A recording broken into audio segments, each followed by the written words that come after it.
मरांडी इस वक्त हमारे साथ हैं, बीजेपी के प्रदेश अध्यक्ष हैं। बाबूलाल जी, 148 दिनों के बाद हेमंत जी आज जेल से बाहर आए हैं। बाहर आते ही उन्होंने कहा कि एक झूठी कहानी रचकर बीजेपी के इशारे पर ईडी ने उनको इतना दिन जेल में रखा। पहला रिएक्शन आपका क्या है?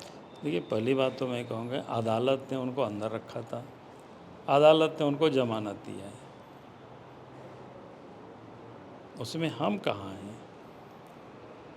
लेकिन जब भी कोई जांच एजेंसी पकड़ती है किसी भी व्यक्ति को, चाहे ईडी पकड़े, सीबीआई पकड़े या पुलिस पकड़े, किसी भी मुजरिम को सबसे पहले कहाँ हाजिर किया जाता है? कोर्ट में, मजिस्ट्रेट के सामने।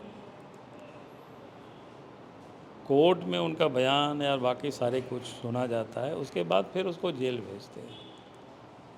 ये कोर्ट भेजता है और कोर्ट ने ही फिर उनको जमानत दिया, तो उसमें हम कहाँ हैं? अब फिर उनसे भी हम कहेंगे कि भाई उनको तो बेल मिला है, कोई केस से वो बरी नहीं हुआ है। लेकिन जेएमएम तो ये कह रही है कि जब अंदर रह के इतना डैमेज कर दिए लोकसभा में, तो अब बाहर हैं तो दहाई अंक पे आप हमको डैमेज करेगा भाई? 9 सीट पे आप। अरे आज भी भारतीय जनता पार्टी झारखंड प्रदेश में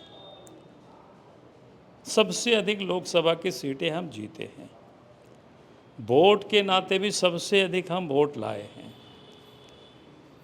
और आज अगर हम कहें, झारखंड सरकार के 11 में से 7 मंत्री, मुख्यमंत्री समेत, बुरी तरह से चुनाव हारे हैं। और इसके बाद भी अगर अपना पीठ वो थपथपा रहा है तो थपथपाने दीजिए।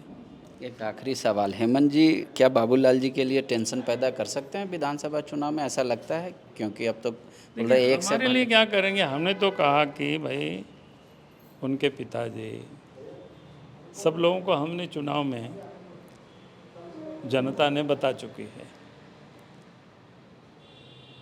ऐसा नहीं है कि हेमंत सोरेन कोई चुनाव नहीं हारे हैं। 2005 को याद करिए, उसी दुमका की धरती में, वहीं की दुमका की जनता ने हेमंत सोरेन को चुनाव में पराजित किया था। अब पूरे 5 साल तक वो खाली हाथ रहा है। चुनाव आयोग अब कह रहा है कि जल्दी चुनाव हो सकता है, इस तरीके के संकेत मिल रहे हैं। बीजेपी कितना प्रिपेयर्ड है इसको? चुनाव आयोग जब भी घोषणा करेगा हम उसी समय के लिए तैयार हैं। लेकिन जेएमएम तो ये अब कहना शुरू कर दिया है कि चूंकि हमारी योजनाएं अब आचार संहिता के बाद तेजी आ रही है, इस वजह से भी बीजेपी चाह रहा है कि जल्दी राज्य में चुनाव हो जाए ताकि बच्चों को नौकरियां न मिल पाए। हमारा अगर जल्दी होता है तो अब इलेक्शन कमीशन जब चाहे वो चुनाव करा सकती है। हर कोई जानता है कि जब 6 महीना का समय रहता है, उस बीच में इलेक्शन कमीशन कभी भी चुनाव करा सकती है।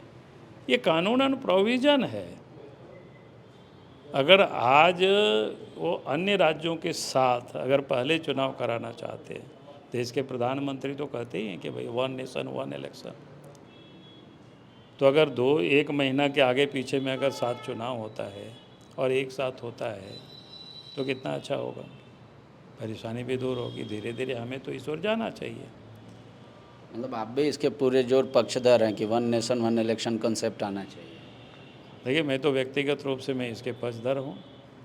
हम तो कहते हैं कि पंचायत से, लोकल बॉडी से लेकर के पार्लियामेंट तक के चुनाव एक साथ हो तो मुझे खुशी होगी। चंपैदा तो कहेंगे मेरी योजनाओं के लिए और कुछ समय मिल जाता ज़मीन पर उतरने के लिए। अब ये चंपैदा कुछ करे भाई, उसे हम अलग अलग विचारों को तो हम दबा नहीं सकते हैं। डेमोक्रेसी की खूबसूरती तो यही है, वो भी अपनी बात को रखे, हम भी अपनी बात को रखते हैं। हेमंत जी के लिए कोई सलाह होगा आपके पास? सलाह इतना ही है कि भाई अभी कम से कम ये जो सब लूट मचा हुआ है पूरे राज्य में, अभी भी कम से कम वो आए हैं तो ठीक ठाक करे वो उस दिशा में। बायोम मेडिकल प्रिपरेशन का एकमात्र संस्थान जहां है complete digital classrooms, individual doubt counters, video lectures, student tracking system, library facility, 100% result oriented rankers batch, study package and class notes in PDF। Jharkhand के इतिहास में पहली बार नीट UG में 700 मार्क्स पार। 10th पास स्टूडेंट्स के लिए फाउंडेशन कोर्स और 11th पास student के लिए फ्रेशर कोर्स। 12th पास स्टूडेंट्स के लिए टारगेट कोर्स 18 अप्रैल से शुरू हो रहे हैं। Contact biome.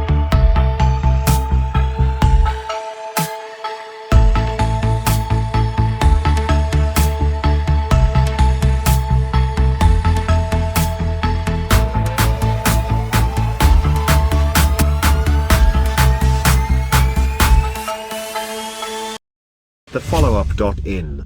Like, share, and subscribe. www.thefollowup.in